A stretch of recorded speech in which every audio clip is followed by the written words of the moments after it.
touch. Now, based on the pictures from this first page of this case, I don't know this one, so we're going to be learning about it together. Anna Slessors lived on the third floor of one of the older apartments in Boston's Back Bay neighborhood. It's late afternoon, June 14th, 1962. She barely has time for a quick bath before her son picks her up for church. The 55-year-old immigrant from Latvia, I think I said that right, puts on her dressing gown and fills the bathtub while listening to music.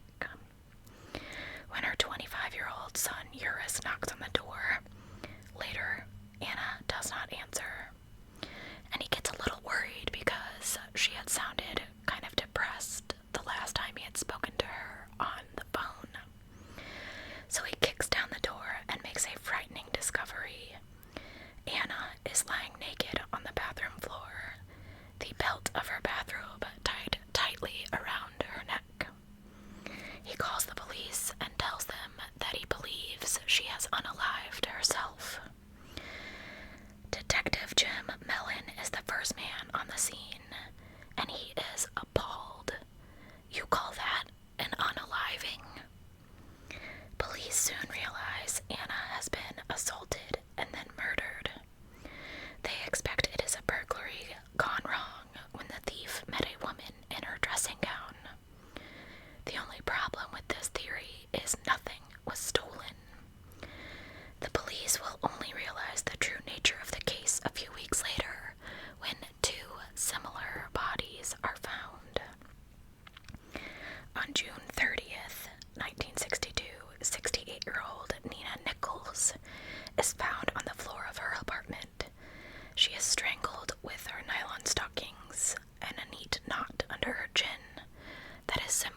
hysteria causes a newspaper to appeal to the killer. On the front page, "Don't kill again. Come forward and get help. You are sick and you know it." What? At the same time, the perpetrators are working hard to find... Investigators are working hard to find the perpetrator. Hung on a wall at police headquarters is a wooden board with holes, through which pieces of rope have been pulled. Each of the pieces of rope bears an exact copy of the knot the killer used to strangle a specific victim, making it easy to compare them. The police spend the following 3 months reviewing all of the previous offenders in the area, but no obvious suspect is identified. The investigation takes a twist on the 5th of December when the body of Sophie Clark is found by her 2 roommates. Like the other victims, she'd been strangled with her stockings and is lying nude on the living room floor. But the murder is different. The first victims were all elderly, single white women. Sophie Clark is 20 years old, African American, and has roommates. This time, the police technicians find semen stains on the carpet. Despite the differences in the killer's approach, the fact that Sophie Clark's apartment is only a few blocks from the place where Anna was murdered 6 months earlier links these 2 crimes. On New Year's Eve, 23-year-old Trisha is found dead in her apartment in the same area. Several pairs of tights and a blouse have been tied around her neck. And the killings continue this way. From May to November, the police find 3 victims, 2 younger women and 1 older woman, but something is different. The victims have no longer just been assaulted and strangled. 23-year-old Beverly Salmon, for example, has been stabbed 22 times in the chest and neck. 4 days into 1964, 2 roommates make an eerie discovery. 19-year-old Mary Sullivan has been left sitting in her bed with her back against the headboard, a broom handle sticking out of her abdomen. 11 women had now been victims of a mysterious murderer who the press have dubbed the Boston Strangler. Okay, I've heard of that before. The police have interviewed thousands of witnesses. They have had a large number of suspects under surveillance, and they have patrolled the streets for many hours. Nonetheless, early 1964 remains quiet. Unlike the previous 10 murders, the media reports in detail about the mistreatment of young Mary Sullivan, and the public demands action. But the murders stop as suddenly as they began. Time passes, and investigators are nervous about whether or not they will find the man that they have been chasing for the last 18 months. Perhaps it is not one perpetrator they have been hunting, but several. Profiling expert Donald P. Kinnifick believes the first 5 victims were killed by the same offender, while the others have not necessarily been victims of a serial killer. To Dr. Kinnifick, it seems more likely that the murderers will be found among their close circle of friends. On an evening of October 27, 64, 10 months after the most recent murder, 33-year-old Albert DeSalvo suddenly appears in a woman's bedroom. He's holding a knife to her throat, and he has bound her arms and legs to the bed. Then he stuffs her clothing in her mouth, kisses her, and assaults her. But then he asks her how to leave her apartment before apologizing profusely and disappearing. Abso-freaking-lutely not, homie. No.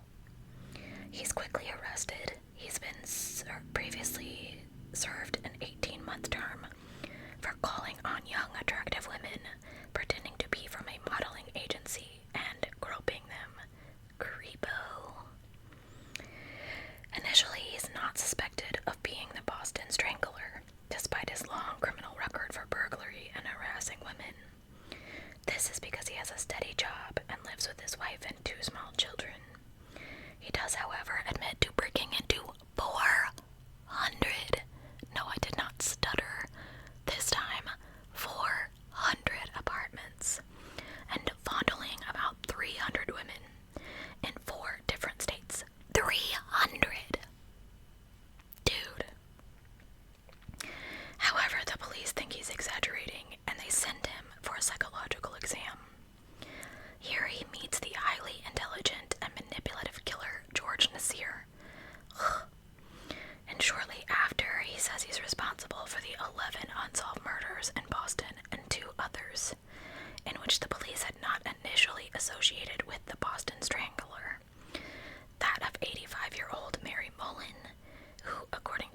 Sullivan.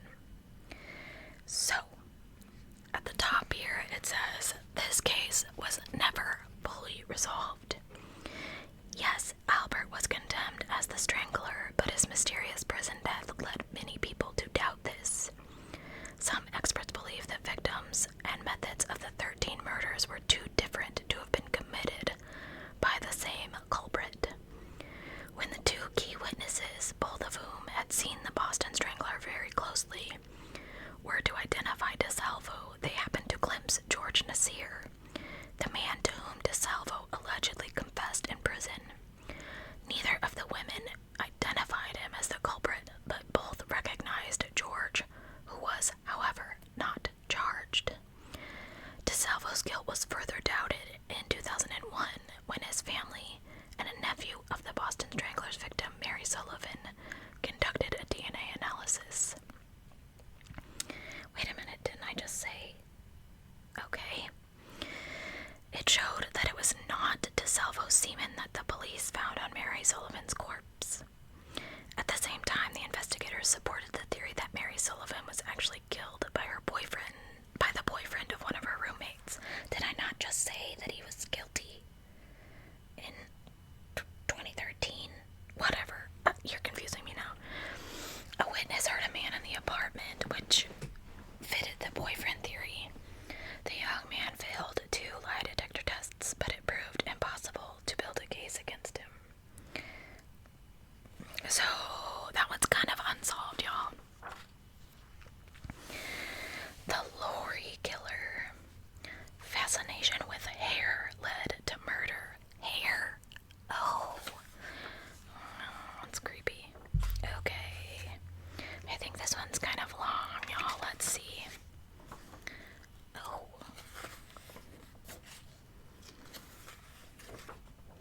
Yikes. Okay. All right. The interrogation had been going on for an hour when the suspect complained of a headache. He claimed that he needed medicine from his car. A young officer was dispatched to fetch it.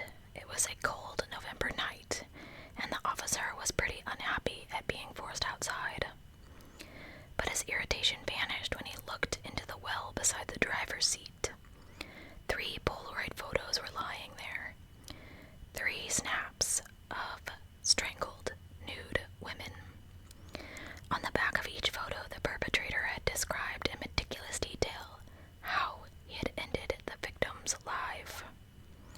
For 30 years, Volker Eckert had committed murders throughout Europe without being detected. But that evening in Cologne in 2006, he seemed to have decided to end his spree. By sending the police out to fetch his pills, he handed them the key to hundreds of pieces of evidence that could be used to convict him. The car was a chamber of horrors, filled with pictures, locks of hair, and other trophies from his long series of murders. When he was confronted with the findings, he began to confess. Bit by bit over the following months, investigators and psychiatrist Norbert Nedeville gained insight into Volker. I was going to say, was it Volker earlier? Yes. Volker Eckert's gruesome story. It started in 1959 in East Germany, where he grew up in the house he shared with his mother, father, little sister, and brother. As a boy, he secretly enjoyed playing with his sister's dolls. He was enchanted by their long, soft hair, which he ran through his fingers. It felt wonderful. One day, he was kneeling by his bed, playing with a doll, fixated as always by its hair, when he began to rub himself against the side of the bed. I'm not going to get as graphic as this magazine is. And he finished for the first time. From that day on, he was obsessed. All of his thoughts were about hair. Ew. But he was determined that no one would ever discover his secret. After a few years of playing with dolls and an old wig he found in the attic, the urge to feel long hair between his fingers was stronger than ever. Oh my god, it makes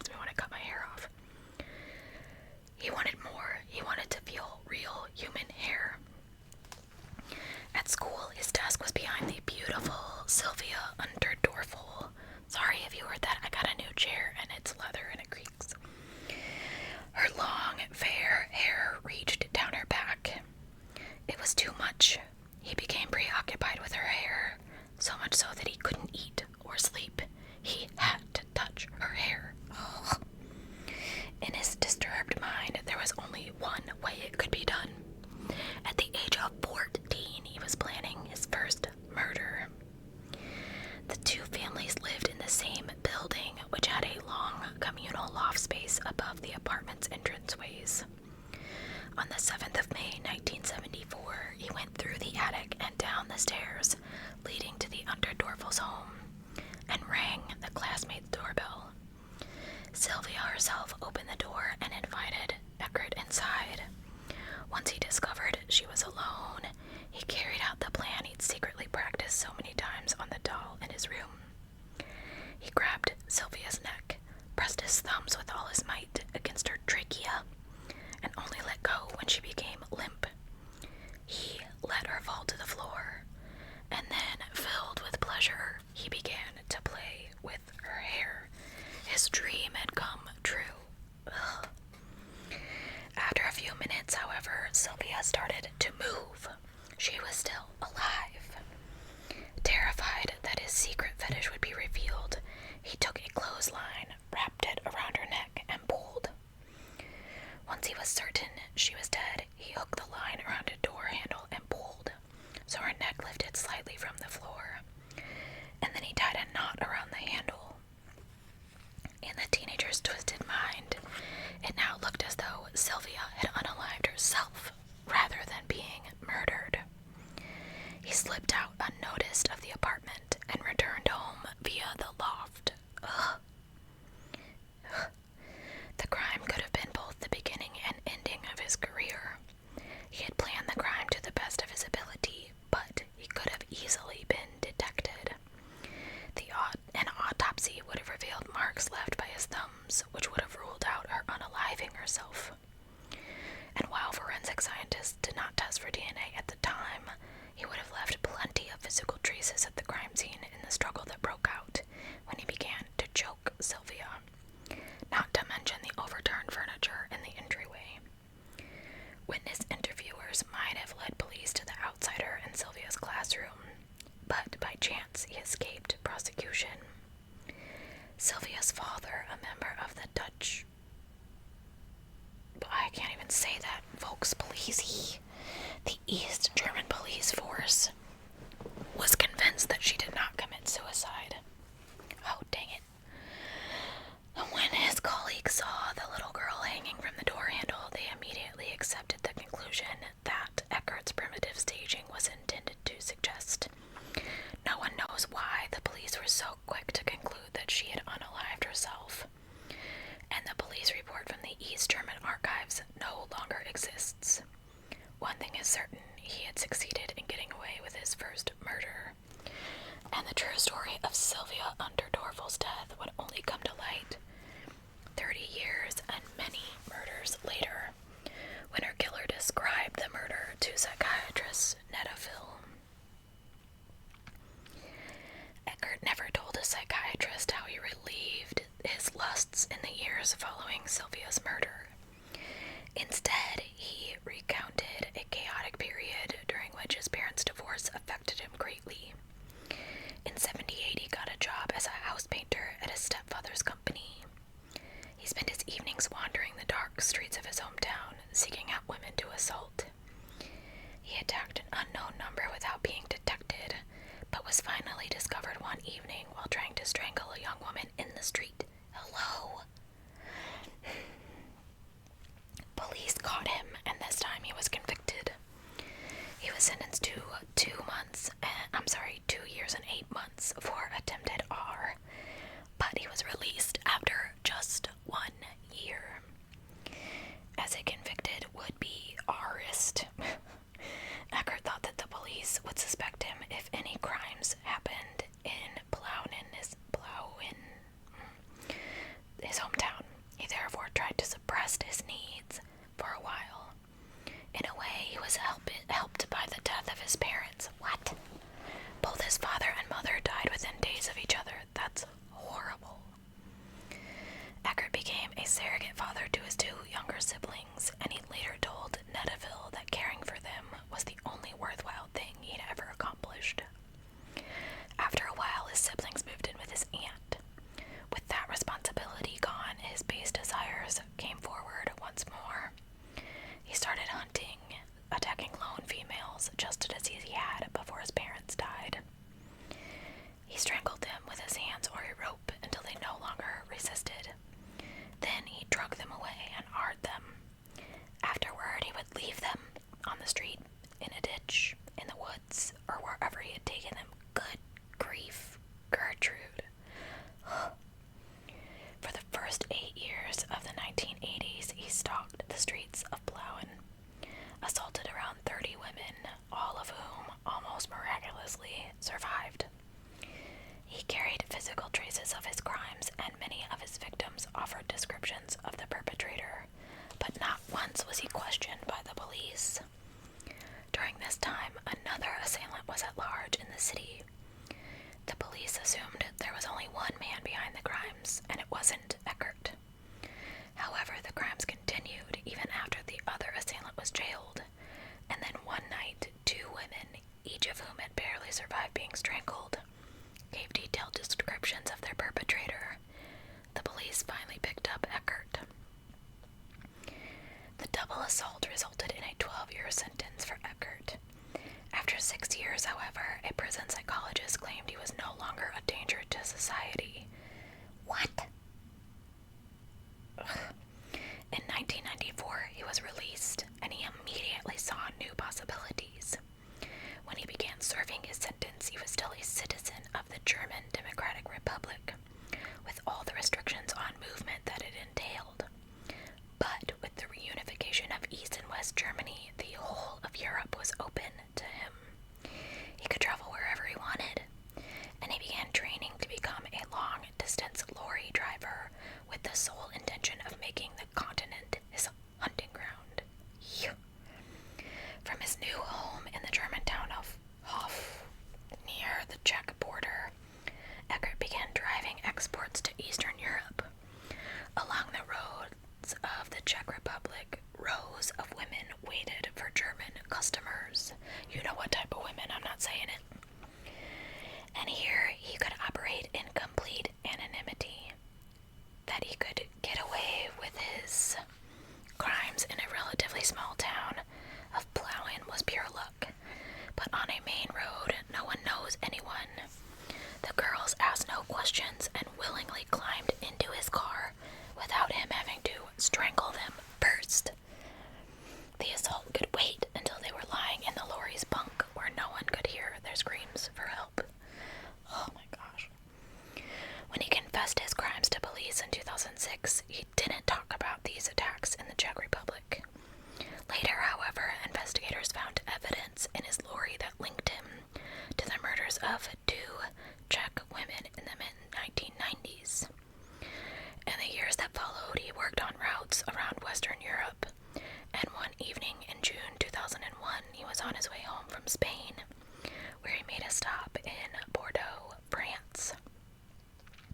There he saw a young worker, Sandra Osifo, who had come to France from Nigeria. He fell for her long hair and invited her inside his lorry. In the cab, she agreed to have her hands tied behind her back to gratify a fantasy. But he grabbed her by the throat. He squeezed with both hands, and he did not let go. He continued long after she stopped struggling. He wanted to make sure she was gone before he took her into the woods. 2 days later, French police found her on the forest floor. She was lying on her stomach, and the perpetrator had cut a lock of her hair, or rather, her wig, because the hair wasn't real. The police searched the site for evidence, but achieved little else, just as he had hoped. He decided to target foreign roadside workers because he knew it would be difficult for the police to investigate such crimes. Their families were far away, and their acquaintances mostly criminals who had no interest in helping officers.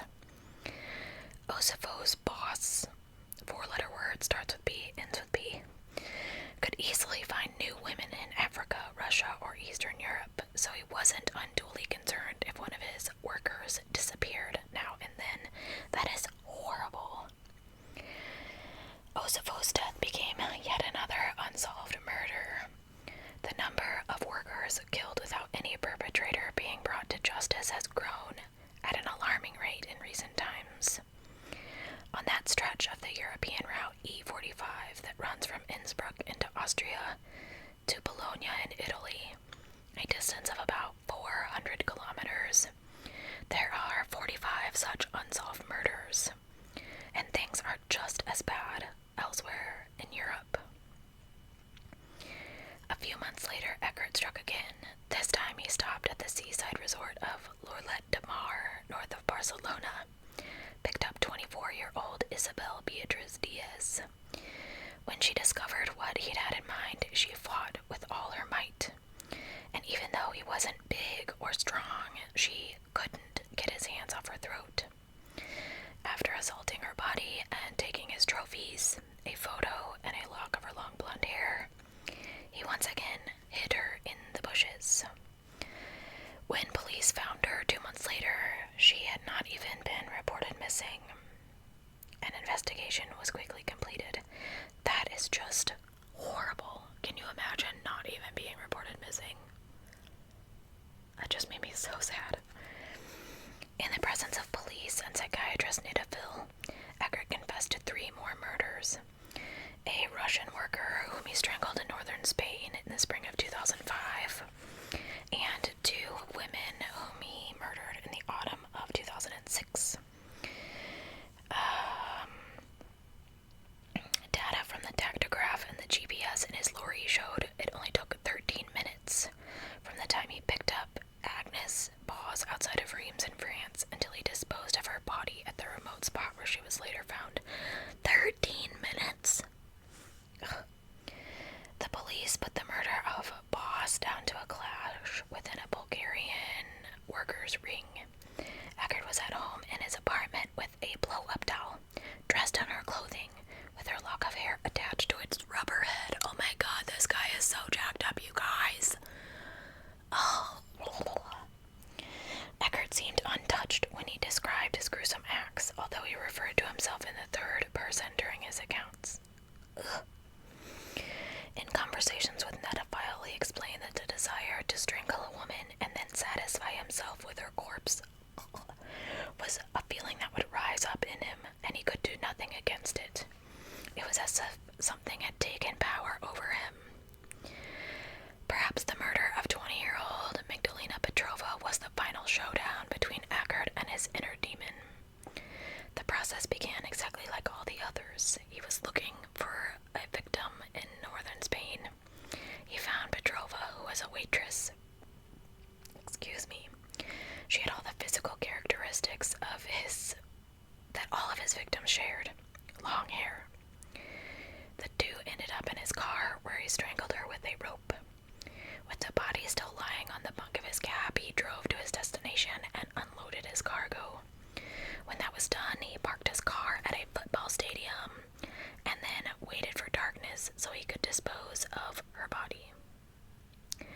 So he is still working, driving around with bodies in his car.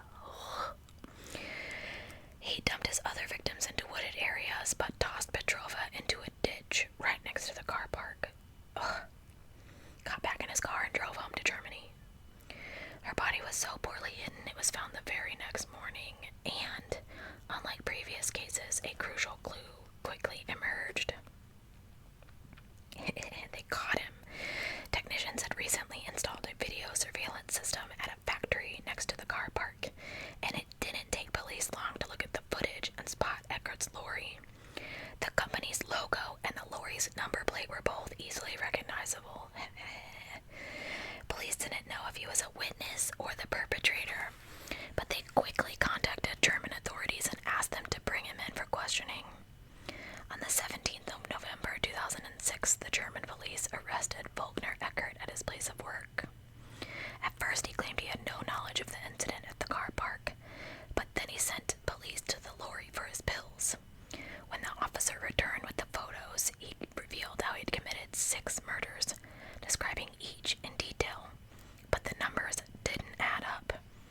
In his car and apartment, police found photos, descriptions, locks of hair, and clothes that had to equal far more than 6 murders. When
1st, 2007, he turned 48. The newspapers were full of the Lorry Killer and their descriptions of his repugnant acts that had caused his last lifeline, his little sister, to sever all contact. When evening came, he was left alone in his cell. Oh, he wussed out.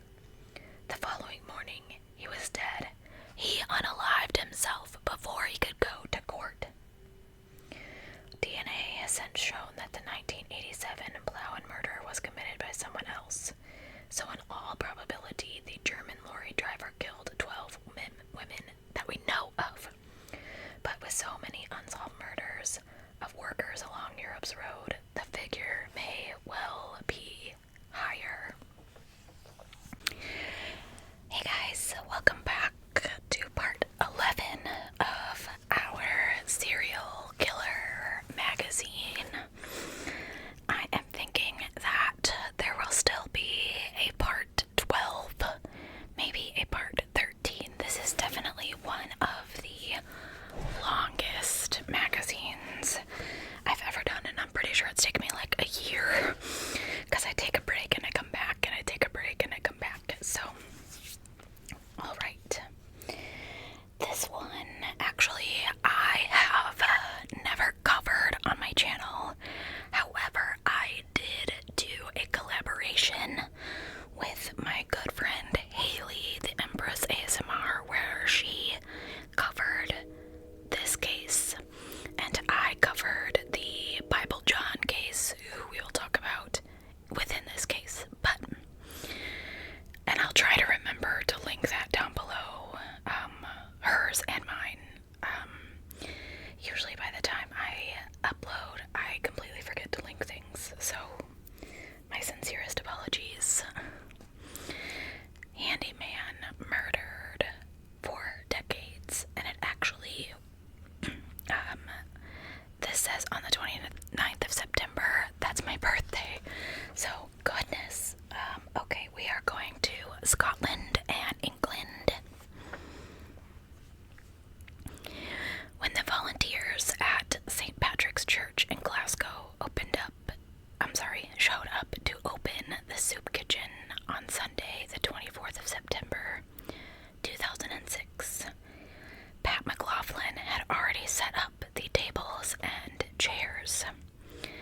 The 60-year-old man had only worked as a volunteer for 6 weeks, but was already one of the most well-liked staff members at the church. He was charming, polite, and helpful to staff and visitors. He had become known as the handyman around the church. Therefore, no one found it unusual that he also decided to help out in preparing the kitchen. On the other hand, it was surprising that Angelica Gluck didn't show up. The 23-year-old worked as a cleaner in the building while staying in one of the church's small rooms free of charge. She studied in her home country. She studied Scandinavian at university in the city of, oh my gosh, I really should study how to pronounce city names. Okay. But she spent most of her holidays in Glasgow, where her older sister lived, and where there were good opportunities to earn extra money to supplement her finances. Angelica had been associated with the church since summer of 2005. She was a well-liked and active member. It was quite unlike her to be absent during events like this, especially without letting anyone know. The last person to see Angelica was Pat McLaughlin. Earlier in the day, she had helped him paint a shed. The two of them often worked together to maintain the church's buildings. And by the way, he referred to her as my wee apprentice, had become something of a joke. Like, you know, one of those inside jokes. What Angelica had done after her last brushstroke, however, was unknown. She wasn't in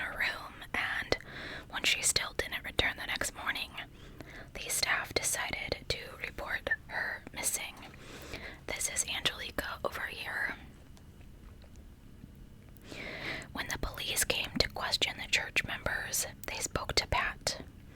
He calmly answered their questions, his face creased with appropriate concern. No one suspected the friendly old man of having anything to do with her disappearance, but that would soon change. The day after she was reported missing, he also vanished. The police were now no longer convinced that the elderly churchgoer was as innocent as he had seemed, and on the 28th of September, an image of Pat McLaughlin was circulated in the media. It did not take long for the police to get their first break in the case. A former neighbor had seen the image and informed police that the suspect was not called Pat McLaughlin, but his name was Peter Tobin. Around the same time, police found a chair leg with bloodstains during a search of the church. A short time later, Angelica's trousers were discovered in a rubbish bin. They were also covered in blood. On the evening of September 29th, the investigators' worst suspicions were realized when they lifted the floorboards near the church's confessional box. Angelica Cluck's mutilated corpse lay below. Her clothes had been ripped off, and there were clear signs of assault. Her hands were tied behind her back, and on her mouth was a piece of tape so tight her whole face had been distorted. Her skull smashed, and body had been stabbed 16 times with a kitchen knife, which investigators quickly located. Police immediately called a leading forensic scientist who, using chemical powder, found fingerprints and DNA evidence. The clues pointed to the man who called himself Pat McLaughlin. Peter Tobin, a previously convicted offender whom authorities had lost track of. The very next day, the trap snapped shut on Peter Tobin after he was spotted at the National Neurology and Neurosurgery Hospital in London, more than 600 kilometers south of Glasgow. Going by the name James Kelly, he had admitted himself to the hospital with chest pains, but a nurse recognized him as the wanted killer and contacted the police. Shortly after, he was arrested in his bed on the ward. Investigators quickly discovered that Peter Tobin had used more than 40 aliases over the years, and he'd moved countless times to different UK locations. In the last year alone, he had owned almost 50 different phones and SIM cards. The case's lead investigator, David Swindle, was in no doubt that the suspect was behind several murders. Peter Tobin's advanced age and piecemeal methods suggested that this was not the first time he'd killed. Speaking of the day when Angelica was discovered, David said, "I made up my mind that day that he was a serial killer, and I just had to prove it." Following the slaying of Angelica, the authorities launched a major investigation into Tobin's past, and it quickly turned out that police already had considerable knowledge of his history. As a young man, he had been imprisoned several times for petty crime, including theft.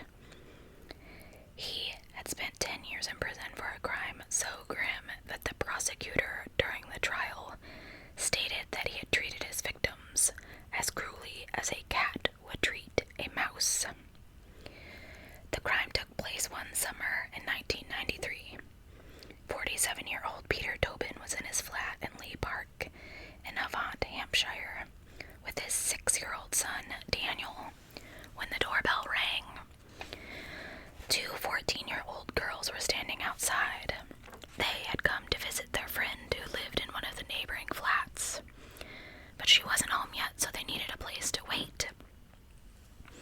It wasn't the first time they had chosen to wait with their friend's neighbor. Tobin, who was, on first impression, kind and charming, invited the two girls to stay with him for as long as they needed. He even suggested they could play with his little boy while they waited. Absolutely not. It didn't take long, however, before their stay took an unpleasant turn. Shortly after they entered the flat, he drew a knife and forced them to drink a strong mixture of cider and vodka, which he had spiked with blue amitriptyline pills, an antidepressant with an anesthetic effect. When one of the girls woke up at 6 the next morning, he was gone. Her ankles and wrists were bound, and her jeans lay elsewhere in the room. Her friend was unconscious. She screamed desperately at the top of her lungs. Neighbors heard her and called the police. When they arrived at the flat, they saw that one of the girls had been stabbed and the other assaulted. The gas fire was switched to maximum, but it had been left unlit, presumably in the hope that the girls would pass. Miraculously, they both lived. Peter Tobin, on the other hand, vanished without a trace. They launched a massive search, which lasted 40 days. It was only after his image was broadcast on the BBC's Crime Watch program that he was recognized by the members of the evangelical Christian sect called the Jesus Fellowship in Coventry, more than 300 kilometers north of Lee Park. Peter Tobin sought refuge with the group under the pseudonym Peter Wilson. He thought it was the perfect hiding place, until he was caught. On the 18th of May, 1994, he was sentenced to 14 years in prison. At the time, British authorities believed they had caught and imprisoned an offender. They had no idea that they were dealing with a far more dangerous man. In the late 60s, the Barrowland Ballroom was one of the most popular nightclubs in Glasgow. It was a place where young men and women swung their hips to the sounds of the day while looking for a partner. One of the club's regulars was Tobin, who at that time was in his early 20s. During the day, he worked as a chef at a boarding house in the city, but on the weekends, he could always be found on the dance floor at the Barrowland Ballroom. Peter Tobin was an intellectual, handsome, and well-dressed man who had no trouble striking up conversations with young women. One of those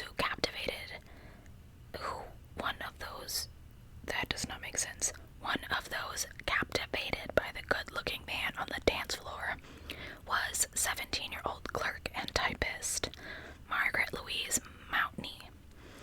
In 1969, the two began dating. Peter, then 22, took Margaret dancing every Saturday night and always drove her home afterwards like a gentleman.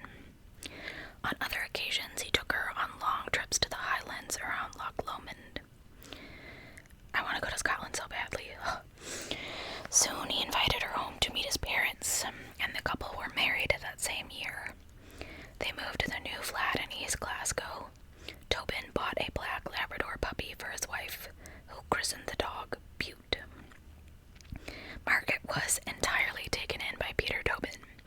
She had no idea of the dark nature beneath his highly polished surface. He was born on the 27th of August, 1946. As the youngest of 8, it became quickly clear that he was not like most kids his age. He was troublesome, with a wild streak his parents could not control. As a 7-year-old, he was sent to reform school, and by 1965, he was in Borstal.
his release in October of 72, he met his next wife, 30-year-old Sylvia Jeffries. The pattern of the previous marriage was repeated, and soon Sylvia found herself in a nightmare of horrific abuse, which included Tobin throttling her for gratification. The couple had a son and a daughter, but the daughter passed shortly after birth from breathing difficulties. It wasn't until 1976 that Sylvia and her son managed to escape her husband's brutal domestic abuse. In 1989, Tobin was at a nightclub when he snared wife number 3, 16-year-old Kathy Wilson. He was 24 years her senior, and on the surface appeared to have led a quiet life for the past decade. Yeah, in prison.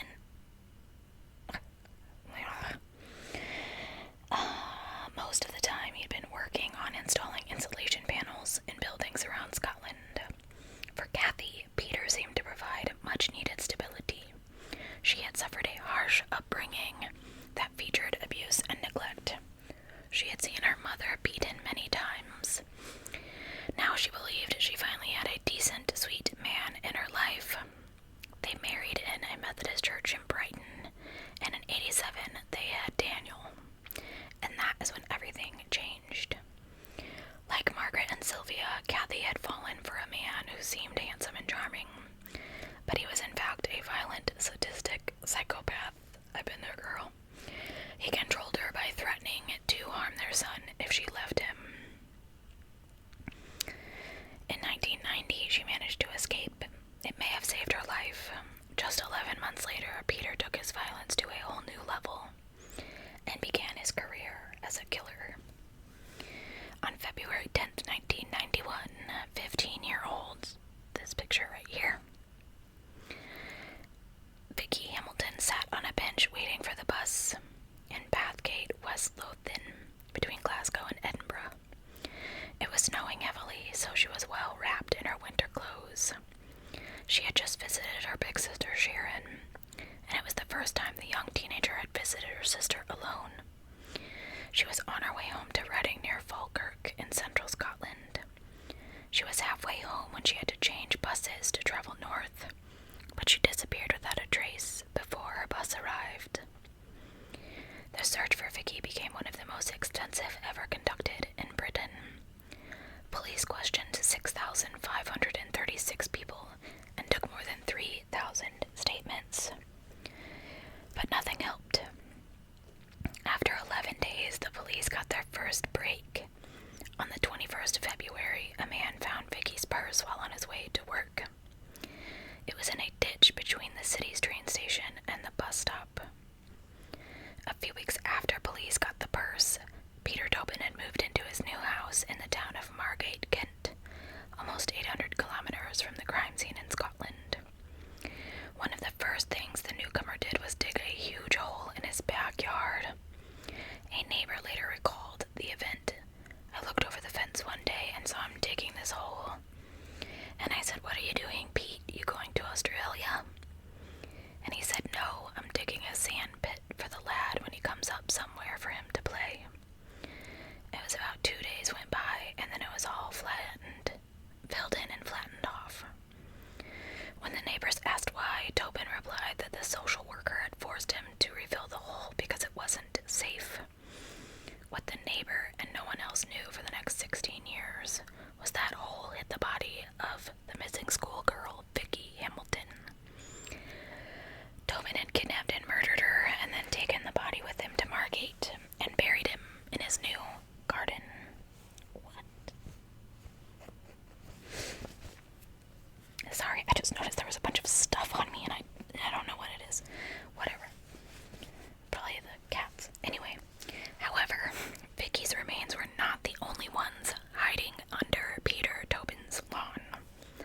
On the 5th of August, 1991, 18-year-old Dinah McNichol was on her way home from Essex from a music festival in Liphook, Hampshire, with a friend she'd met at the festival. They had decided to hitchhike. Don't do that. And they were picked up by Peter Tobin. He was on his way home from visiting his son in Portsmouth. Dinah's friend was dropped off near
success on the offender list.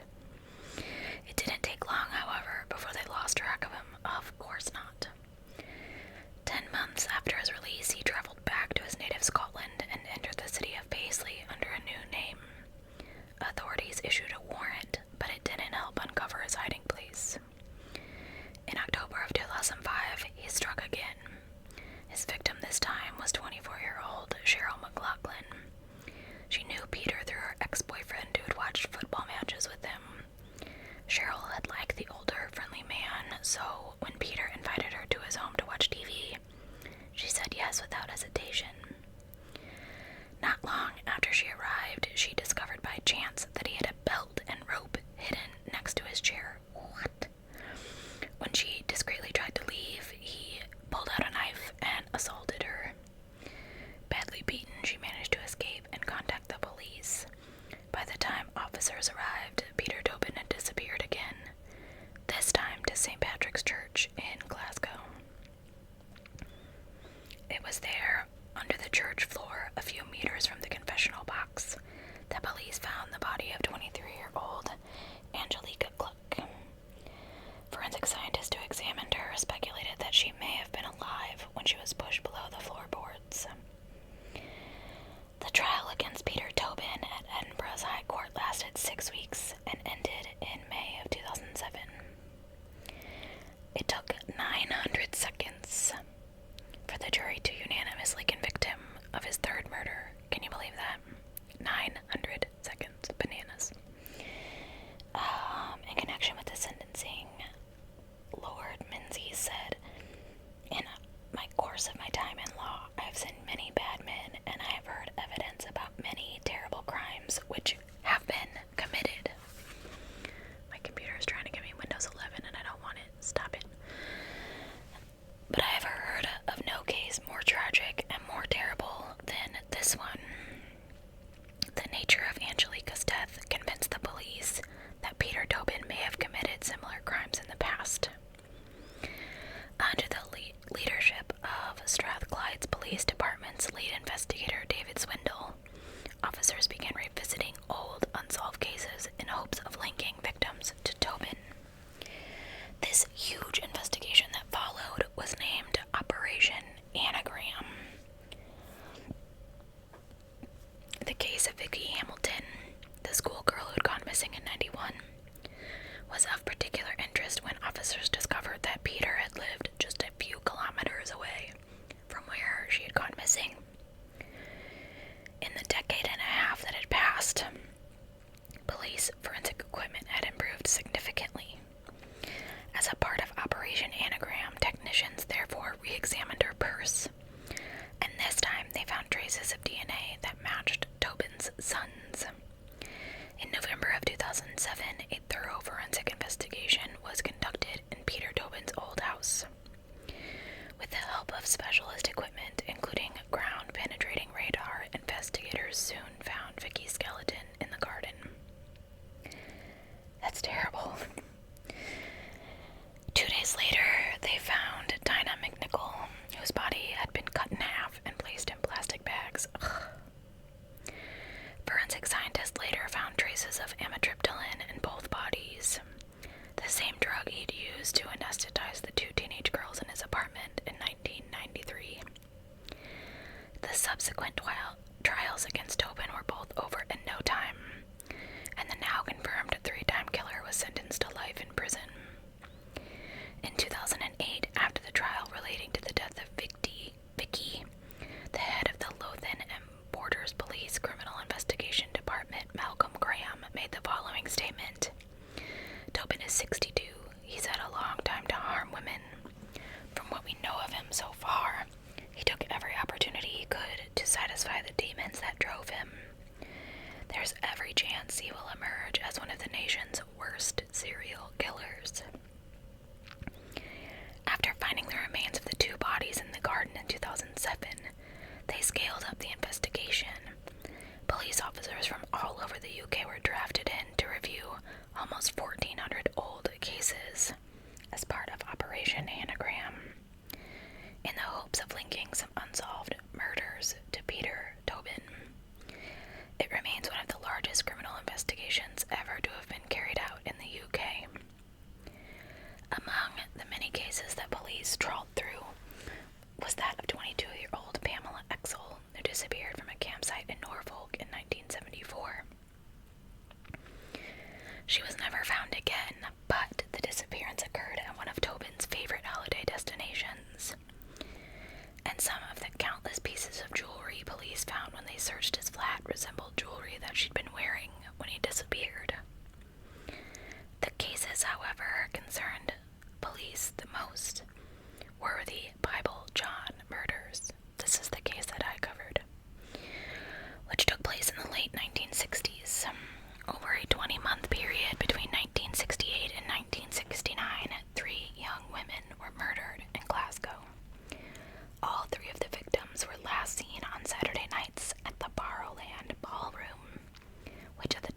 was his favorite nightclub. The last of the 3 women killed, 29-year-old Helen Puttock, had visited Barrowlands with her sister Jean. While they were going home, they shared a taxi with a man they'd met outside the club. Jean was dropped off in front of her house while her sister continued in the taxi with the stranger. That was the last time she was seen alive. Jean later told the police that the man had introduced himself as John, and that he had spoken of the Old Testament during their conversation. As a result, he was dubbed Bible John by the British press.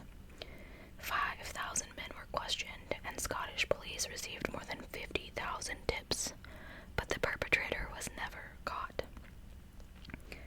Almost 40 years later, a number of experts became convinced that Bible John was in fact Peter Tobin. The suspicion was impossible to prove with DNA profiling, but the murders of the 3 women in the late 1960s bore striking similarities to Tobin's other assaults. They had all been strangled in their stockings, and they were all menstruating at the time of their murders, something that had triggered violent reactions in Tobin in the past. Eyewitnesses at the time reported that the suspect was missing a tooth on the upper right side. A dentist had removed the corresponding tooth from Tobin's mouth in the late 1960s. Peter was also very familiar with the Bible, so much so that he was later able to hide in religious communities. Operation Anagram wound down in 2011. Police had failed to find solid evidence to connect more victims to Peter Tobin, although authorities announced that the investigation was officially still ongoing. David Swindle, who led Operation Anagram, remains convinced that there's plenty more to uncover before we know the full gruesome story of one of Britain's worst serial killers. In 2019, he claimed that, in his opinion, if Peter Tobin had gotten away with the murder of Angelica Gluck, he would have moved on to a fresh victim and continued killing. I always say he's definitely done other crimes. He has killed other people. Now I'm going to read you this box, which I don't normally do, but it says that Peter Tobin died in agony. He died from prostate cancer and a vascular disease. He was in and out of the hospital with health problems, and in 2019 was diagnosed with terminal cancer. He refused to speak about his victims right up until his death in 2022. He will never tell his secrets, a source at the prison claimed. He will take them to the grave. His body was cremated, and no family claimed his remains. What do they do in that case? Alright, so we are going to talk about one of the cases that absolutely blows my mind. Hey y'all, welcome back to Serial Killers Part 12, I believe. Is this 12 or 13? I don't even know. I think this is 12. Yep, can't remember. Anyway, we are going to talk about the Zodiac Killer. I'm trying to get myself out the screen here. There we go, that's better. This is one of the cases that I want to see solved. I know that this article is not going to even touch half of the information that this case involves. My good friend Letty over at the Mystery Theory covered this case in 4 or 5 parts, so if you haven't checked out her channel, definitely do that. She's not been posting much content lately, which is killing me. Her and Haylee are killing me. But you could definitely check out her old stuff. So, the Zodiac Killer. Betty Lou Jensen promised her parents that she would be home no later than 1 a.m. But at that time, the 16-year-old is kissing 17-year-old David Faraday in a car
can't read military time, at 11:15. So she was supposed to be home by 11. Military, At 1, I did it again. At 11:15, David and Betty Lou are found by a passerby named Stella Borges. She lived nearby, and she alerts the police in Vallejo, a small town about 30 kilometers north of San Francisco. And at 11:19, the first patrol cars arrive. Betty Lou is lying in a puddle of her own blood, already dead. But David is still breathing faintly. But he doesn't make it to the hospital. The police investigation is extensive, but without results. There are no suspects, no leads, no motive, and no witnesses. Betty Lou Jensen and David Faraday were apparently random victims of a murderous madman. So that was the 20th of December, 1968. Now we're at the 4th and 5th of July, 1979. Police are still stumped in the case of the double murder. A few minutes before midnight, 22-year-old Darlene Farron and 19-year-old Michael Maggio drive into a deserted car park at Blue Rock Springs Golf Course near Vallejo. They're on their way to a party to celebrate the national holiday, but if they decided to turn into the car park with which, that doesn't make any sense, but they have decided to turn into the car park with its secluded location is a popular Vallejo's lustful youth. Oh my god, what a sentence. I'm gonna start over. They are on their way to a party to celebrate the national holiday, but they have decided to turn into the car park, which with its secluded location is popular with Vallejo's lustful youth. I couldn't get that out.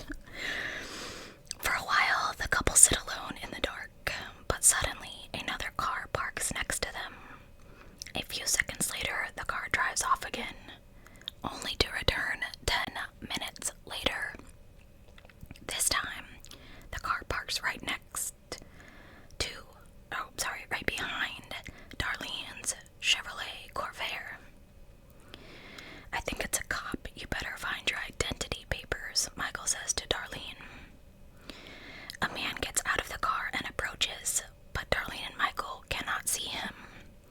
He is dazzling them with a torch, and not even when he has reached the side of the car can the couple make out his face.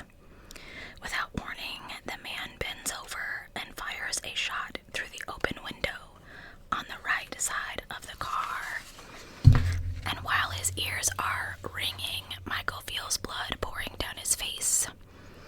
The stranger fires again, and this time hits Darlene, who collapses over the steering wheel.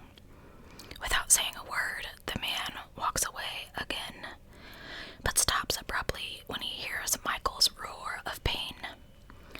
As if to finish the job, he returns to the car and fires 4 more times, then gets in his car and drives away. Shortly after, 3 teenagers walk past the entrance to the golf course.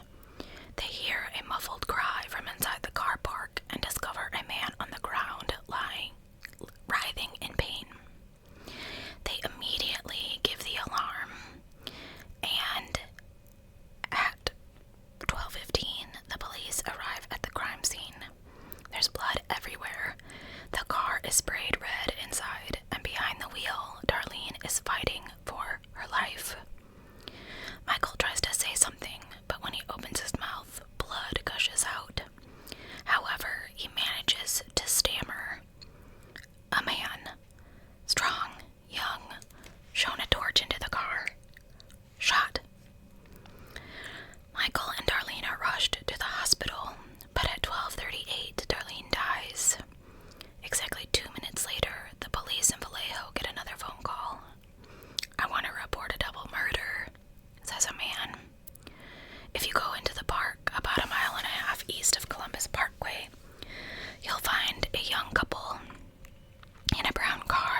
shot with a 9mm Luger pistol. I also murdered the 2 young people last year. Goodbye, says the mocking voice. The call is immediately traced to a payphone at a petrol station located a few hundred meters from both Darlene's house and the police station. The man who made the call has vanished without a trace, and for the second time in 6 months, police are faced with an unmotivated, brutal assault, apparently committed by the same man. I feel like I'm so loud tonight, I'm just gonna scoot you back a little. Except that this time, one of his victims has survived, albeit severely injured. There are 2 considerable similarities between these 2 crimes. There are also considerable. I like to bring words from the next line up. Both times the killer fired several bursts. He escaped both times without leaving so much as a fingerprint, a tire print, or a footprint. We are now on August 1st of 1969. The police still have no suspects, but then 3 newspapers in the San Francisco area receive a letter. 3 almost identical letters are delivered by the post to the Vallejo Times-Herald, the San Francisco Chronicle, and the San Francisco Examiner. The letters are postmarked in San Francisco, and they are handwritten with a blue felt tip pen. Dear Editor, this is the murderer of the 2 teenagers last Christmas at Lake Herman, and the girl on the 4th of July near the golf course in Vallejo.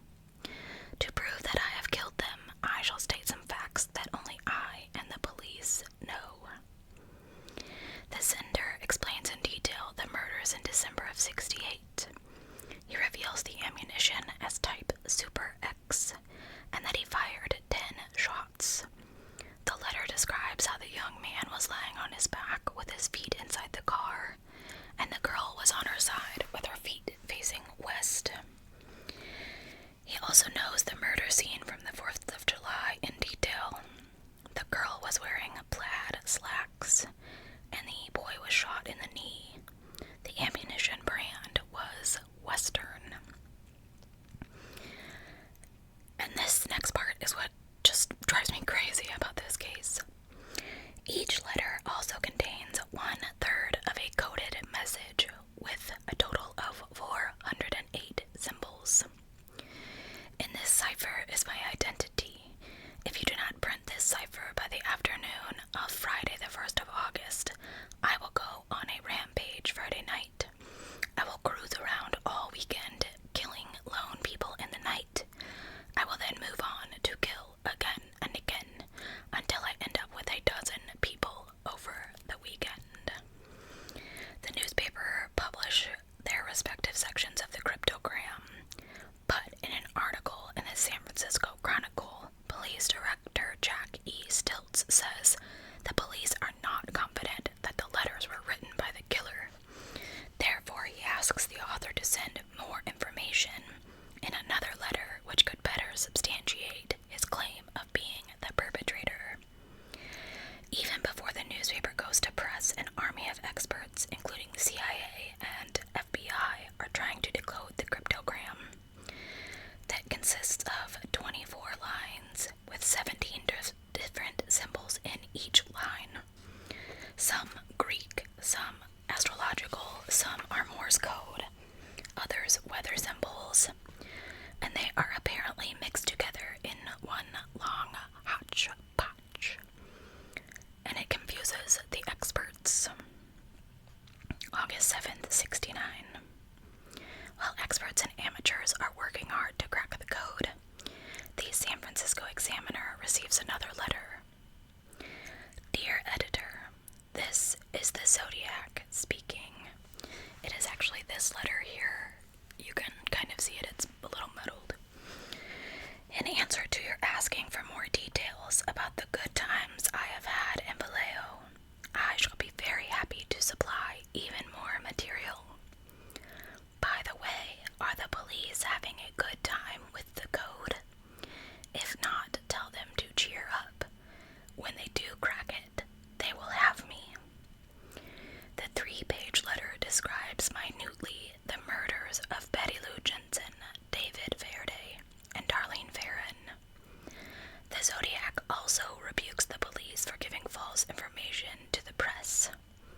I did not leave the scene of the killing with squealing tires and racing engine, as described in the Vallejo paper. I drove away quite slowly, as to not draw any attention to my car. August 8th. Intelligence service experts have so far failed to crack the cryptogram. But after persevering for 20 hours, Donald and Betty Hardin managed to solve it. Zodiac kills for fun. It is a sport to him. According to the cryptogram, he likes to kill people because it is so much more fun than killing wild game in the forest, because man is the most dangerous of all. When I die, I will be reborn in paradise, and all that I have killed will become my slaves. Contrary to expectations, the cryptogram does not reveal the name of the sender, so the police are back to square one. They have no idea who they're looking for, but based on the coded messages and letters to the newspapers, psychiatrists from a California medical facility, Celeste, suggest that the police search for a person who achieves gratification by killing. According to the doctor's violation, he probably feels that others look down on him. The belief is that his victims will be his slaves in the afterlife is a sign that he suffers from paranoid delusions of grandeur. So, you're probably wondering how amateurs crack the code, right? The first part of the cipher, anyway. Teacher Donald Hardin realizes why experts couldn't find a pattern. The Zodiac's code was primitive and contained several spelling mistakes. He loved to solve crosswords and cryptograms, and it was a hobby that he and his wife shared. They read the published cryptograms and set out to crack them. They began to look for patterns of 4, which they could equate with the word kill. They assumed that the Zodiac would probably use that word. After 20 hours, they achieved what numerous experts had not. They found a pattern and cracked the code.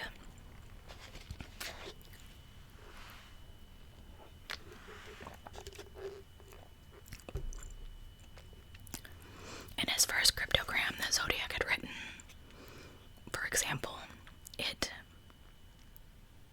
is even better than getting your rocks off with a girl. I will not give you my name because you will try and slow down or stop my collecting of slaves. The primitive ruse had made it difficult for experts. He uses 12 different characters for just the letter E. Hardin also revealed that he made several spelling mistakes. Yeah. On purpose or not. I don't know. Okay. That brings us to September 27th. A regular manhunt has begun in California.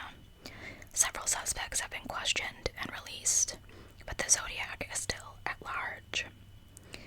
Americans fear for when and will he strike again. A perfect sunny place for a perfect sunny day. Cecilia Ann Shepard, age 22, is enjoying being with her good friend Brian Calvin Hartnell, 3 years younger than she. The two classmates have not seen each other all summer, but this particular bright September afternoon, they decided to take a spontaneous trip to Lake Berryessa. The pair have found a cool spot on a little peninsula sticking out from the lake's western shore. Here in the shimmering shade of an oak tree, they are on a blanket, talking and cuddling. In the late afternoon, out of the corner of her eye, Cecilia sees a figure coming closer. It's a man. He is strongly built, but she cannot see anything other than his silhouette. We've got company. A man is coming, she tells Brian, who is lying on his back, dozing.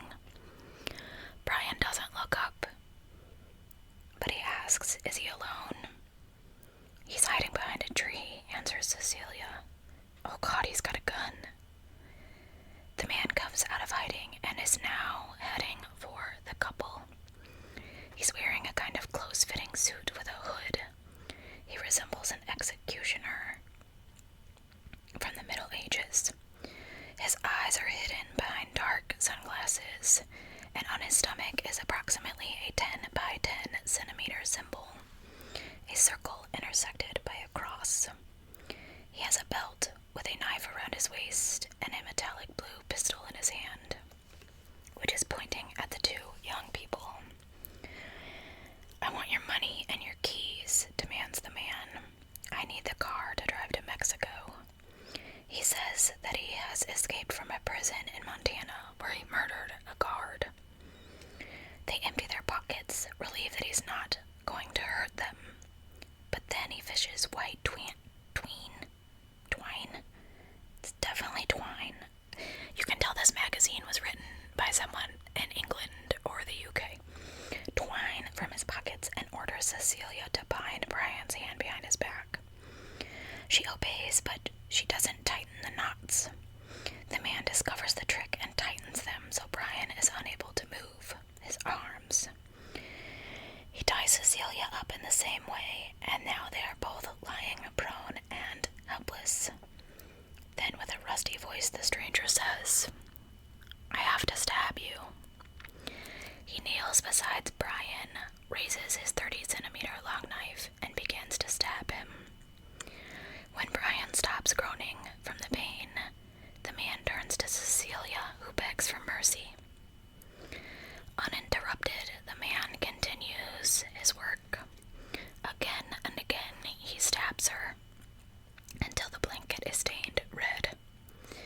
Only when both victims are lying lifeless does the man get up and trudge away into the twilight.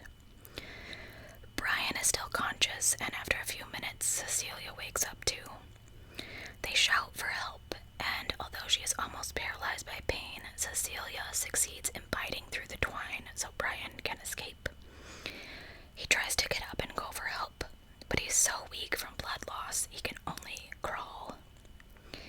Anglers out on the lake hear the cries for help and call the police.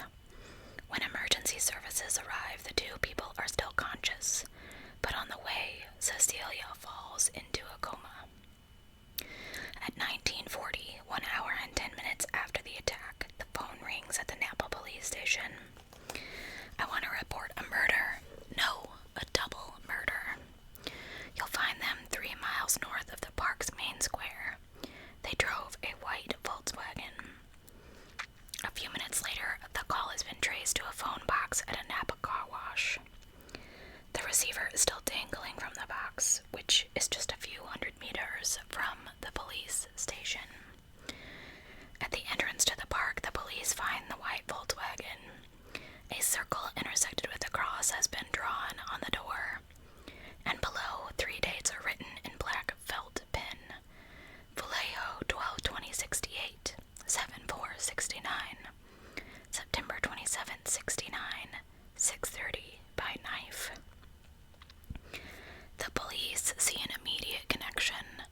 The killer, who calls himself the Zodiac, has struck again, and he could not stop himself from leaving his signature. 2 days later, Cecilia Shepard dies in the hospital. Despite extensive lesions, Brian Hartnell miraculously survives. His testimony of the attack sends shivers down the spine of the residents of Napa and Vallejo, whose streets and parks are now deserted after dark.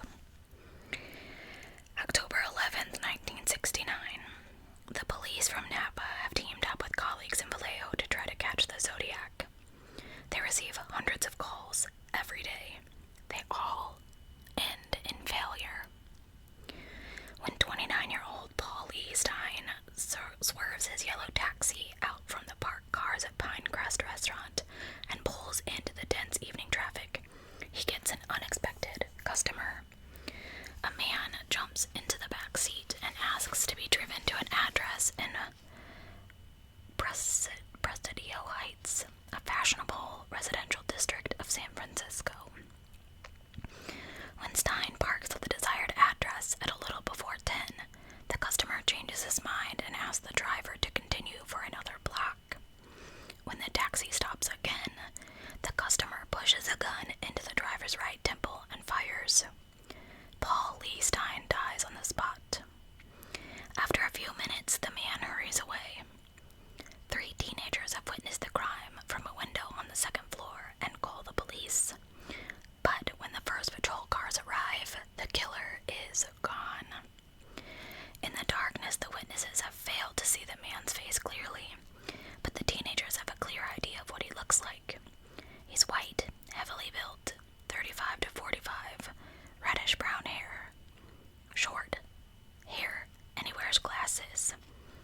A police sketch artist makes a facial composite, which they then send out to all taxi drivers in San Francisco and the surrounding area. October 14th. Police suspect that Paul Lee Stein has been a random victim of a brutal robber. They're wrong. The letters to oh gosh, guys, I'm tired. The editor of Letters to the Editor for the San Francisco Chronicle is startled when she discovers that the letter she has in her hands has no return address. Instead, there is a circle intersected by a cross, the sign of the Zodiac Killer. Carefully, she opens it and skims the text. It begins with, "This is the Zodiac speaking. I'm the murderer of the taxi driver over by Washington and Maple last night. To prove that this is true, here is a blood-stained piece of his shirt." Oh, that's just creepy to me. The letter is immediately handed over to the police, who note that the piece of clothing does indeed originate from Stein's gray and white shirt. The officers shudder when they read the next letter, which ends with the words, "School children make nice targets, I think. I shall wipe out a school bus some morning, just shoot out the front tire and pick off the kiddies as they come bouncing out." Ugh. The threat to the children scares people, and many decide to keep their children home from school. The police take immediate action to safeguard all the school buses in San Francisco and the surrounding area. The buses have police escorts, and the drivers are briefed on how to react in the event of an attack. Continue driving if a tire is punctured, and make sure that the children lie on the floor. November 10th. Police have no clue that will lead them to the Zodiac, and now he sends 2 letters to the San Francisco Chronicle. "This is the Zodiac speaking. Up to the end of October, I have killed 7 people. It says in one of the letters, which contains another piece of the taxi driver's bloody shirt. He indicates that from now on he will change the way he collects slaves. He will no longer reveal when he's killed anyone, and the murders shall look like routine robberies, killings of anger, or fake accidents, etc.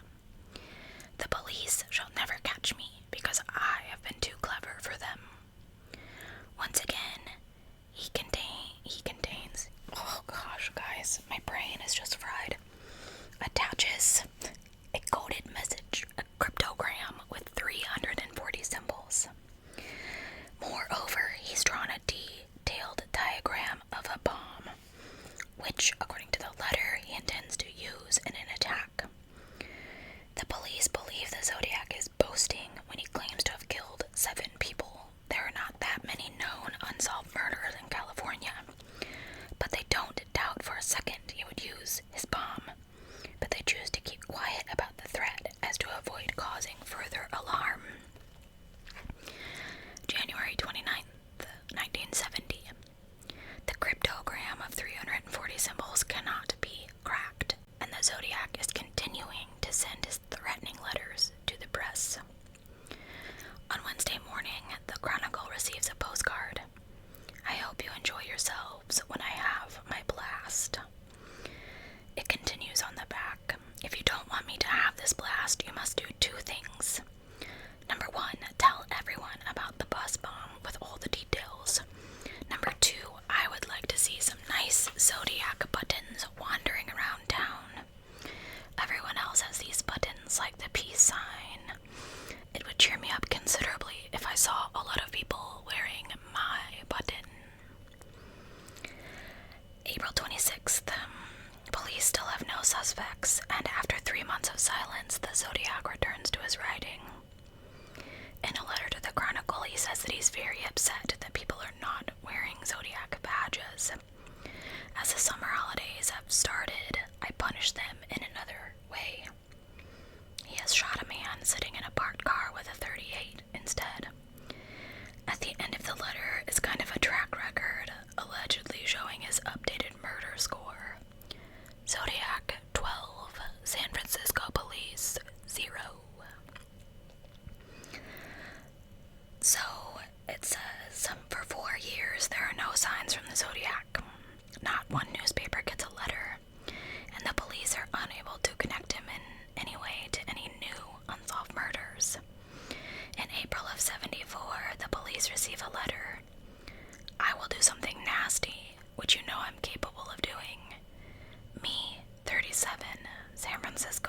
Department 0.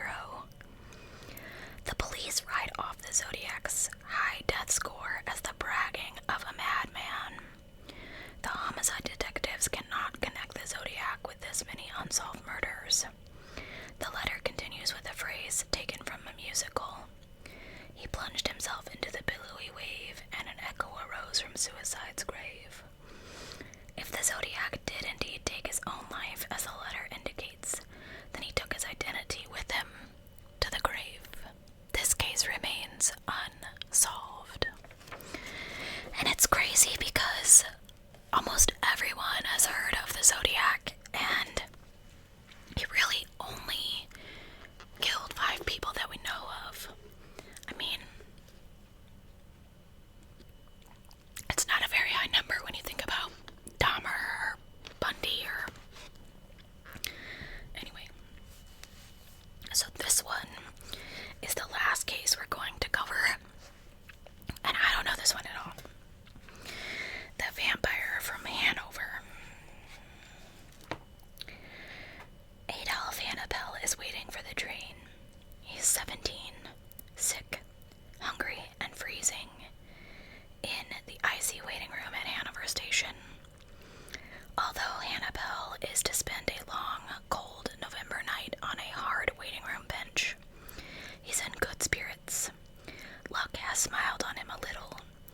In 1923, unemployment in Germany is high. Inflation is rising, making money worthless, and many go to bed hungry. But young Annabelle has managed to find an apprenticeship. Tomorrow's train will take him to his new master, and he can finally look forward to regular meals and a soft bed to sleep in. From the back row in the waiting room, 2 men have been watching Hannibal. They get to their feet, stroll over to the teenager, and start a conversation. One of the 2 is a handsome young man in his early 20s, named Hans Granz. The other is a well-scrubbed, beefy gentleman, around 40, named Fritz Harman. The 3 get along well, and soon the little group leaves the train station. This is the last time that Adolf Annabelle is seen alive. The young man has encountered a man who is about to become infamous for committing some of Germany's most gruesome crimes in recent memory. They become public knowledge in 1924 when human bones began washing up along the River Lynne in Hanover. A few newspaper headlines then start a rumor of a bloodthirsty werewolf which scares the locals. And it turns out that out of the 500 bones which police fish out of the river are only a fraction of the horrors to be uncovered. 500 bones! Yikes. In the years following World War I, the once proud city of Hanover is turned into a quagmire of poverty. Just 12 policemen are devoted to investigating criminal matters in a city of 400,000 inhabitants, 4,000 female, and more than 300 male workers. These are good times for criminals. Suddenly, Fritz Harman resembles a confidence-inspiring, middle-aged gentleman with something as rare as steady income and 3 square meals a day, to which his pot belly proudly testifies. But appearances are deceiving. For many years, Harman has been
Harmon was captivated by Grance's beauty, and somewhere in the killer's otherwise callous heart, Grance awakened something loving and caring. What? Only Grance knows that the clothes in which Harmon sells come from young men who have ended their days in Harmon's bed. And many young people die in the little apartment from February 1923 to June of 1924. At least 24 boys and young men aged between 10 and 20 are murdered in that attic. Good grief, Gertrude. The method is pretty much the same every time, and it works primarily because Harmon has forged false identification papers, which identify him as working for the Criminal Investigation Department. Indeed, he is on the police's payroll as a snitch, for which he regularly receives payment for tattling on criminals to Hanover's overworked detectives. Far more important for Harmon is that the police station staff regard him as kind of a policeman, and they allow both him and Grance to move freely in and out of the station's large waiting room. The two men always sit at the back of the waiting room keeping watch. Here they often see teenage boys traveling alone. Once a victim has been identified, charming Grance usually goes over and talks to the boy first. Then Harmon comes over, identifies himself as a police officer, shows his papers, and asks them both for identification. The conversation turns quickly from interrogation to friendly chit-chat, and the boy is usually and easily lured away from the waiting room. The prospect of a meal and soft mattress are too inviting. Some of the boys are unemployed, and the friendly detective Harmon says he can get them a job. Grance and Harmon and the victim usually go into town and dine at Harmon's expense. Late into the night, Grance leaves, and Harmon and the boy go home to the attic apartment in the rundown property on Rotary. In the apartment, Harmon seduces the boy. It starts with a kiss and turns into other things, but when Harmon becomes excited, he loses his temper. It wasn't my intention to kill them, he explains later. I knew the boys who came to my house again and again, so I tried to protect them from myself. I knew it would happen. I cried and said, "Don't make me crazy." Ugh. When I got mad, I bit them, while I simultaneously strangled them. How exciting for you, dude. Ugh. Ugh. Okay, well, I'm not gonna read any of that to you. It describes what he does while he's in this trance. Now the worst part of the night's events begin. The body and all the evidence must be disposed of before the neighbors realize what has happened. He says, "I broke down at the sight of the body. I made myself a cup of coffee, put the body on the floor, and covered his face so he wasn't staring at me." Really? I mean, you did this like how many times? Okay. I always dreaded the work that now lay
his friends often visit. Two, I don't know if they're women or men, Rundy and Longy. Longy earns small change cleaning for Harmon. Oh, it's a woman. One morning she comes over to clean and interrupts him doing something strange. The beautiful young piano-playing man from Berlin, whom we were all in town with the night before, was half-dressed on the bed, quite white in the face. I was scared out of my wits, and I asked what was wrong with him. The young man just needs sleep, Harmon said. He asks her to come back in the afternoon, but when she returns, he doesn't let her in. I'm busy, come back later. When I came back that evening, all the windows were open, and I could clearly see that he had already scrubbed and scoured everywhere. He was sweaty, and he looked upset, and he asked me, "Do you think there's a bad smell?" On the bed lay the young Berliner's clothes.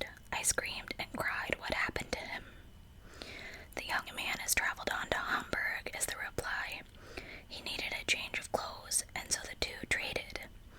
Although Harmon gave him a little money, too. When Hans Granz and Eli arrived, both Harmon and Granz tried to reassure us, says Longy Dorchen. 2 days later, I took Eli with me to clean Harmon's, and we took the opportunity to rifle through the apartment. In the drawer, we found the Berliner's wallet. Under the stairs, we discovered a bloody apron and a big bowl of meat. Ugh. And they took them to an inspector. The inspector listens in disbelief to the story and then takes the two ladies and the flesh to the coroner.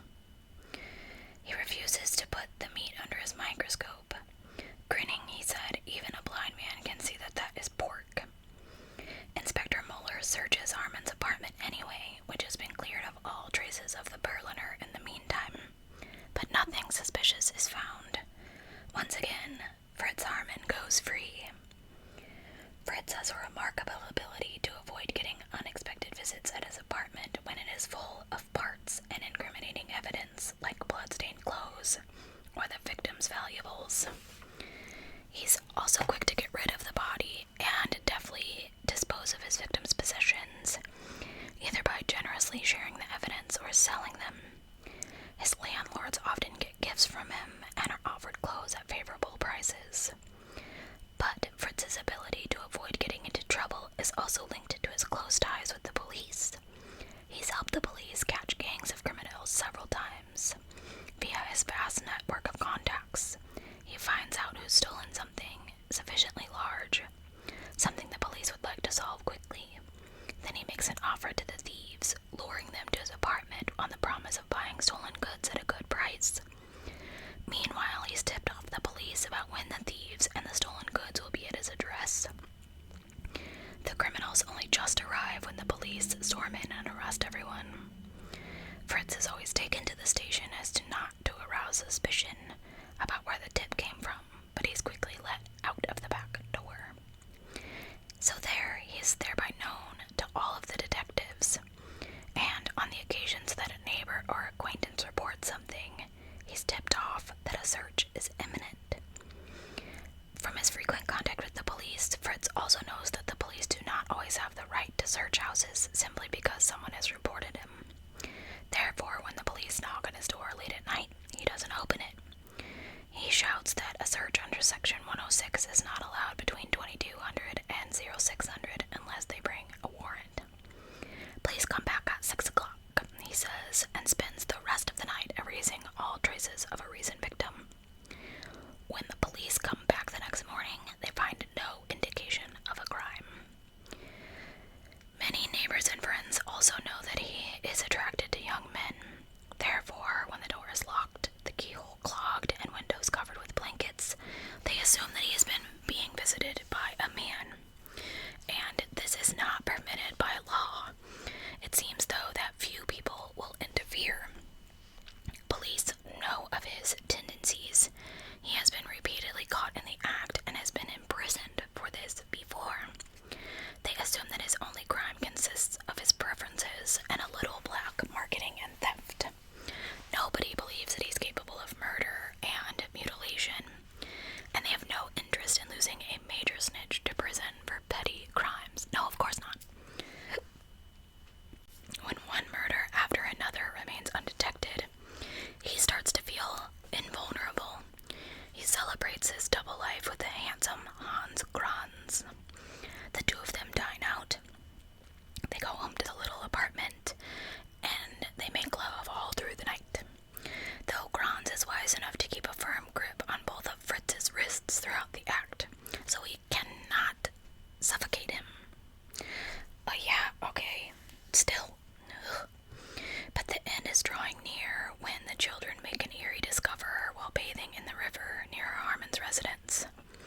On May 17th, 1924, the children stumble upon a skull in the shallow waters of the river, and soon Hanover is abuzz with stories of occult rituals in the old part of town. Rumors of a bloodthirsty vampire circulate, and they become more and more believable when yet another skull is found 3 days later, and 2 more on the 13th of June. After thorough investigations, the coroner determines that all 4 skulls belong to young men. Thus, the police concentrate their investigation on Hanover's homosexual community. Family members of missing persons are asked to come to police headquarters so the investigation can continue. This is a huge task. In 1923 alone, over 600 people have disappeared without a trace. Some fled from debt and homelessness in the dead of night. Others immigrated or are the victims of crime in an impoverished German society.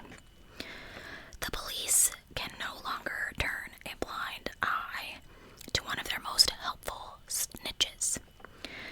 Fritz Harmon has been known for his tendencies, and he has a very long record. In 1918, he was twice suspected of being behind a teenager's disappearance. 2 officers follow him in the hope that they can catch him in the act. And as the suspect knows all the officers in Hanover, 2 criminal detectives are called in from Berlin. A few days later, Fritz is suddenly arrested. However, it doesn't result from him being caught in an assassination attempt as police hoped. It takes place at police headquarters, where Fritz has arrived to report a teenage boy traveling on illegal papers. The boy, however, claims he spent several nights with Fritz, who has forced him into unnatural fornication and then threatened him with a knife to his throat. As the person in charge of police headquarters knows that the middle-aged man is already under surveillance, he takes action and detains Fritz Harmon. The police immediately implement a thorough search of his apartment. They find several traces of blood in the bed and on knives. They find men's clothes for men. Yeah, which are obviously meant for men of a different build to the suspect. They also find a meat grinder and a crank. Their investigations quickly reveal the bloodstains include all 4 blood types, so at least 4 victims have been killed in the attic room. When Detective Lange interrogates Harmon, the suspect strongly denies killing anyone. He admits only to having relations with many men. But Detective is convinced that Fritz is responsible for the skulls in the river. In a quest to identify the victims, he commissions a film to be shown in Hanover cinemas. In the film, moviegoers see photos of Fritz with and without a hat. Anyone who has bought or received clothes from him is invited to bring the garments to the police. Oh, smart. The clothes could help the police trace the previous owners. Hundreds of garments are delivered to the police. A large barracks that normally houses up to 300 homeless people is soon emptied of people and then filled with hundreds of jackets, jumpers, and trousers. That's crazy. The detective does everything he can to put pressure on Fritz. He schedules all their interviews for late at night when he's exhausted.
Wetzel is waiting, Harmon's landlord, Mrs. Ingalls, and her stepson arrive.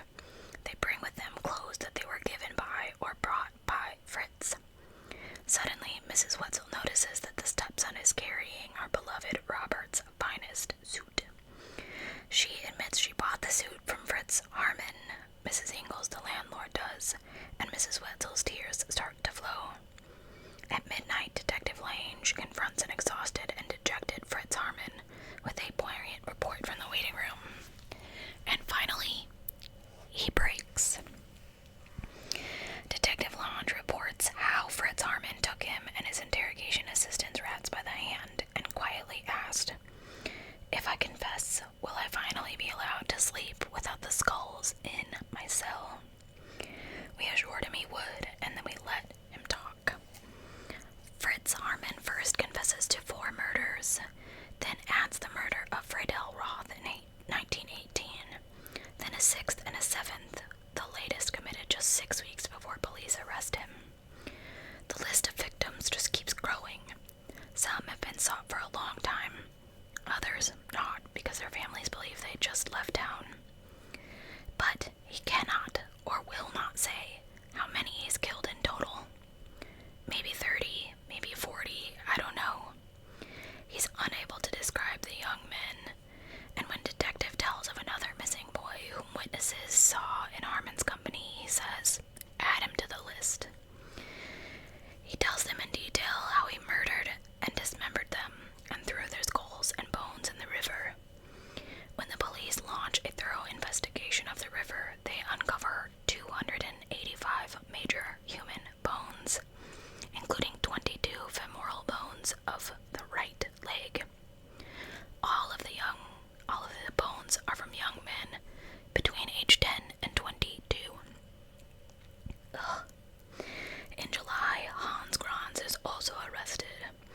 In his wardrobe, police find the missing 17-year-old Adolf Hannibal's new, neat breeches.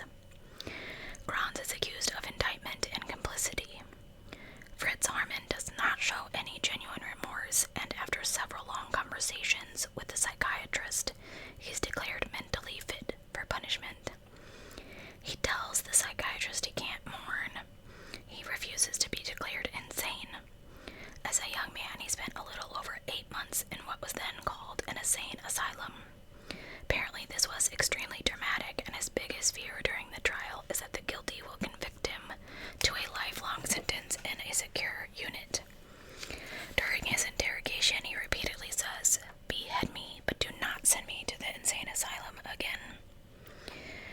The case comes to court in December of 1924, and the main topic of conversation throughout the Weimar Republic.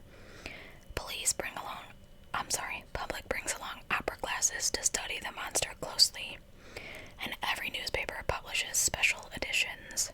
The case has it all: sex, death, and perversion. After 10 days of trial, it's clear Fritz will be sentenced for 24 of the 27 murders. Furious and distraught that his own great love, Hans Grans, shamelessly tries to save his own skin by denying any guilt, Fritz finally explodes. Grans drove the boys into my arms so I could kill them. He taught them how to anger me.